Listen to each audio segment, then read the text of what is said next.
It's your boy Odyssey. I'm back here with another video.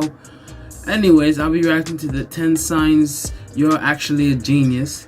I'm not the sharpest tool in the shed, I admit that, but I don't think I'm dull or stupid, so let's see if I have any of these traits. What makes a genius? Is it years of formal study and thousands of hours spent? Yeah, genius are not made in those people schools. predetermined to be geniuses based on certain physical aspects and/or overt behavior? Many scientists tend to think the latter, and you can find out whether you're a closet genius or if you exhibit any of these signs. Number one is actually pretty surprising. So physical stay tuned attributes for that as I mean bring you 10 signs that that you are actually a genius. smart. Number 10. You take frequent naps. Research studies suggest that I'm always frequent naps tired, make bro. you rejuvenate your brain and makes you smarter. That might be a bit debatable, but your body does need rest because lack of sleep can mess with your cognitive function. I see why. Many I hardly geniuses sleep. have actually perfected the power nap. Since a lot of them tend to believe that it's absolutely imperative to stay ahead, they seem to think that sleeping deprives them of this opportunity. Hence, they reduce the time they rest at night in order to have more functional waking hours. Instead, they take advantage of the so-called power nap. Both Nikola Tesla and Thomas Edison were famous advocates of this principle. The power nap is a concept which determines that you could get about 20 minutes worth of nap to recharge and reset your brain in a working mode quickly. I mean, I can do that This if I fights have off fatigue time, but I hardly temporarily, sleep, allowing you to so my keep on working sleep for schedule longer. is messed up. Of course, there are certain limits. You can't be doing so for a longer period of time, and you would still need a longer, uninterrupted cycle for your brain to recover. I guess so. Failing to do so would place you in a state of sleep deprivation, Yeah. which is particularly harmful. I think I Number have 9. some sleep deprivation almost every day. You doodle. Oh, I like drawing. Doodling has long been I thought like of being drawing. a sign that you're bored or that you lack concentration, but researchers have found that to be extremely far from the truth. When researchers looked inside the brains of people who were doodling, coloring, and free drawing using functional near-infrared spectroscopy, they found that all three activated the prefrontal cortex. The prefrontal cortex is the part of the brain involved in managing your ability to problem solve, reason, use logic, and remember things. Yeah. It's also the part of the brain you use to direct your attention, which is serious business when it comes to staying focused in conference rooms, classrooms, or even on that boring teleconference where I've never been a person that focuses in class or like when somebody's talking. If it's important, I do, but I'm usually looking out the window or I'm drawing or something. Or I'm just sitting there thinking about something else. I don't know, maybe that's Joe just was me. going over the very I don't same really thing he think presented last week. that's natural. According to research by Jackie Andrade, PhD of the University of Plymouth, UK, when participants monitored a monotonous mock telephone message for the names of people coming to a party, the doodling group performed better on the monitoring task and recalled 29% more information on a surprise memory test than those who did not doodle. To me, that's evidence that doodle doodling isn't a revolution. sign of a distracted brain. Instead, it is the useful tool of a brain that is trying to stay focused. Damn. I've also heard I need to get interesting back in things drawing, involving man. music as well. Number 8. You're extremely messy. Yeah. Okay, it You turns can't out that see having the a other messy half of desk my or room, looking but disheveled in general there's like a is ton not of just a clothes on this down stereotypical here, and I trope don't that wanna show Hollywood it. uses to indicate that a person is a genius. I don't really think that's a It may actually be genius sign that a quality, person is an but actual I don't know. genius. I'm kind of Researchers at the messy. but- University of Minnesota recently tested how well students came up with new ideas So when wait, working in orderly what's my versus count so far? disorderly work areas. The study showed that 2. participants in the messy room generated the same number of ideas. I'll for put new after- at uses the as end their how many clean of room these I check counterparts. But their ideas were rated as more interesting and creative when evaluated by impartial judges. Here's what Albert Einstein said about a messy desk. If a cluttered desk is a sign of a cluttered mind, of what then is an empty desk a sign? An empty mind. Being messy That's means true. you're unconventional and break from tradition to do things. Number 7. You have blue eyes. The color of your eyes could determine your Have achievements in hazelnut life. eyes. At least that's what scientists say. They claim those with blue eyes are more likely to sparkle academically than Yeah, those with I don't brown. think so.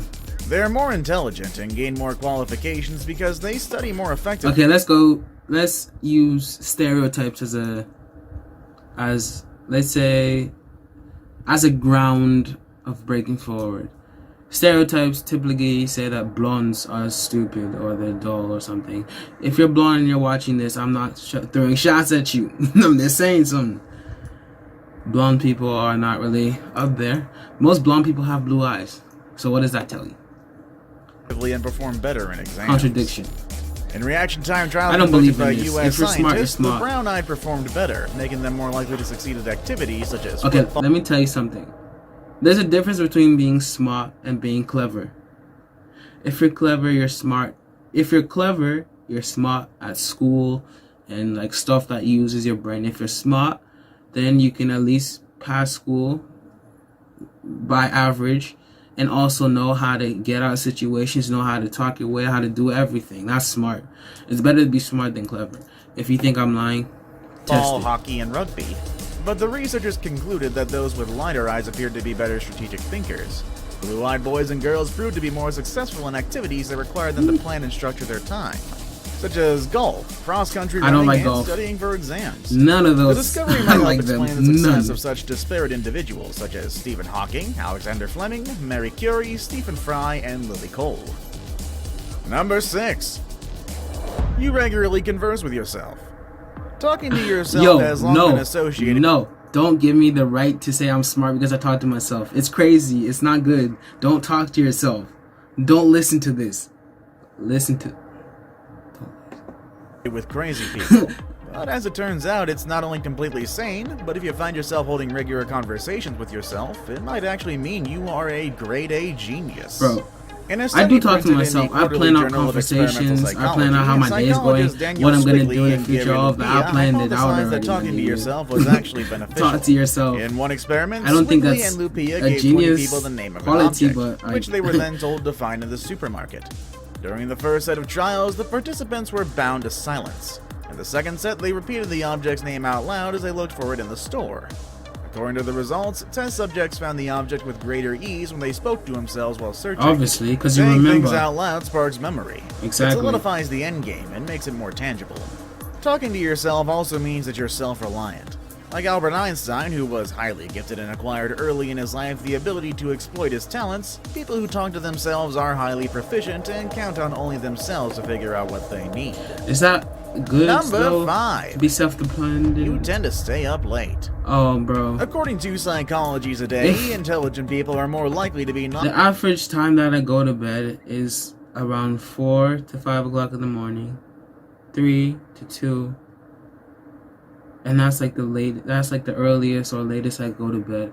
I hardly sleep, and I actually think there's something wrong with my brain. In a study run on young Americans, results showed that intelligent individuals went to bed later on weeknights and weekends than their less intelligent counterparts. In Study magazine, Satoshi Kanazawa, a psychologist at the London School of Economics and Political Science, reported that IQ average and sleeping patterns are most definitely related, I'm gonna do an IQ proving test. that those who play Actually, under the moon are I want to see how indeed smart more or intelligent how human beings. what my capability His is. analysis goes back to ancient times, asserting the idea that even Hey yo, what's up in the primitive long years, class? Be people showing have been some known to butt. rise and I fall don't want to with the see sun. that. I don't want to see Average that. brains were conditioned to follow this sleep pattern, while the more inquisitive intellectual ones want to defy that pattern and create their own.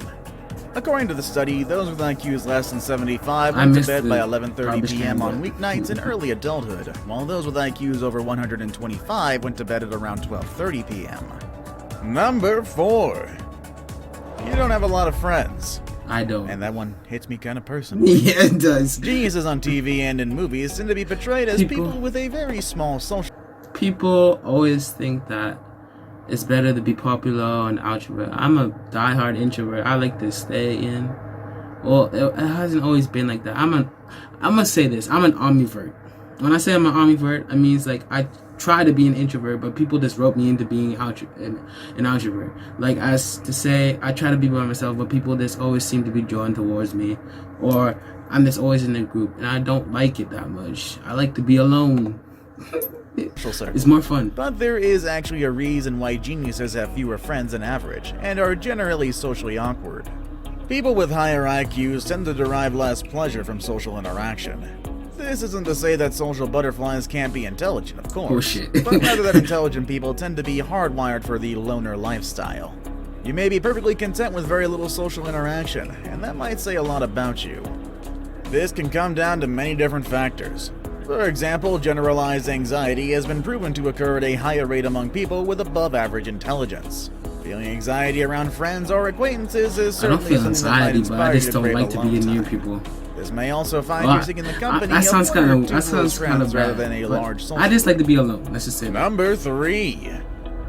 you like to eat chocolate? Researchers have found that cocoa flavanols could boost cognitive function within just a few hours of consumption.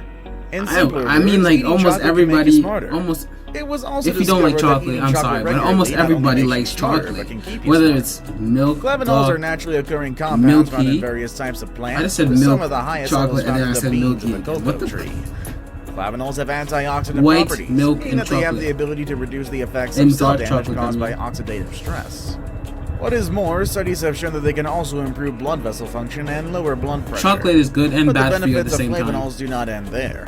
A new review, recently published in the journal Frontiers in Nutrition, suggests that cocoa flavanols could benefit cognitive functioning. The study uncovered evidence of a link between consumption of cocoa flavanols and almost immediate improvements in Oh, that working looks memory. nice, and then it looks. One study, for example, identified My God, you working need to stop memory eating improvements chocolate. in You young have no adults just teeth. 2 hours after You have no consuming teeth. 773 milligrams of cocoa flavanols. Why she got a Now wing? it's time for the day's best pick. Today's pick will talk about one of our body parts that we don't think about the most, our nails. Most specifically, that white crescent shape at the base of our nails. What are those, and how do they relate to genius? Well, let's find out next with number 2. You have a very pronounced lunula. I do not have that. Experts seem to think that being a Mine's genius not that does have big, it's physical just like a little bit, manifestations. but I don't have that. Earlier on this list, we mentioned that people with blue eyes are more likely to have higher IQs than people with darker colored eyes. Another possible indicator of the hidden genius within you is the size of your lunula. The size of it is your the half-moon lunula. shape at the base of your fingernail. Lunula. It's widely Lunula. regarded by many that having a large Lunula. lunula is a sign of being a genius. While this may seem a bit far-fetched, in truth and from a psychological perspective, a healthy lunula is widely regarded by healthy experts in lunula? traditional Chinese medicine as an indicator of good health, energy, and immunity. Well, isn't it safe to say that a healthy body can also contribute to a healthier brain for improved cognitive function? Yeah. All of that, I of guess so. course, is pure speculation, and there is no study linking the size of the lunula with higher than normal cognitive functions. I don't really think that. Before we move There's a on, do difference. me a favor. My analytics show that only about 50% Don't worry, of my you nigga, watching I'm are actually subscribed to you. subscribed. Come on, guys, what's up with that? I'm Can you subscribed guys to please you. hit the subscribe button? The reason You I'm guys subscribed watch to you my 'cause you videos every drop day anyway, bangers, so you you might drop as well good videos. subscribe and keep up to date with every video we put out. Number 1. You swear a lot. The use of obscene or taboo language, or swearing as it's more known, See, I have a swear jar. There's about like $20 or $30 in a less in here. offensive way, or even lacks intelligence. Or is it? Studies have Simply shown that as swearing I may do in fact swear a display lot. a more rather than less intelligent use of language. Psychologists interested in when and why people swear try to look past the stereotype that swearing Well, is that the makes- language of the unintelligent and illiterate. Yeah. If you see like a roadman, or like, let's just say this in simpler In fact, a terms. study If by you psychologists see from Marist people College found links that, between how fluent like a person is in gangsters the or English stuff like that, language are and how usually on the fluent they street, are in they talk swearing. in To test this, they asked nigga, volunteers to a think of lot as of, many like, swear words as they can in a let's just specified say amount of time. They provocative also asked the same terms. volunteers to think of words that begin with a specific letter. By comparing scores from both the verbal and swearing fluency tasks, it was found that the people who scored highest on the verbal fluency test also tended to do best on the swearing fluency task. The swearing The weakest fluency in the verbal test. fluency That cannot test be also a did thing. poorly on the That swearing cannot be a fluency thing. task. What this correlation suggests is that swearing isn't simply a sign of language poverty, lack of general vocabulary, or even low intelligence. Instead, swearing appears to be a feature of language Hey, Jordan. that an articulate speaker can use in order to communicate I just with fucked up his maximum name. effectiveness. Gordon Ramsay. Do you have any of these signs or behaviors? Let us I know in the kind of do have a lot of signs and behaviors out of here, but it doesn't technically mean that I'm a genius. I don't think so, anyways. Gordon Ramsay, I'm reacting to some of his top burns, maybe tomorrow, the other tomorrow, because this nigga is funny as fuck. He's insulting people, but he insults people with a passion, you know? When he got that passion to curse people out, man, it's so funny. Anyways, it's been your boy Audisei with another video. I'm here in this daily upload grind. I have something special coming up on the 1st of December, on the 2nd of December as well, but I don't know if I'm gonna release it though. It's a video, but it's kind of secret, you know? You can't know about it, but you have to know about it at the same time, you know? You know what I'm saying? Bye.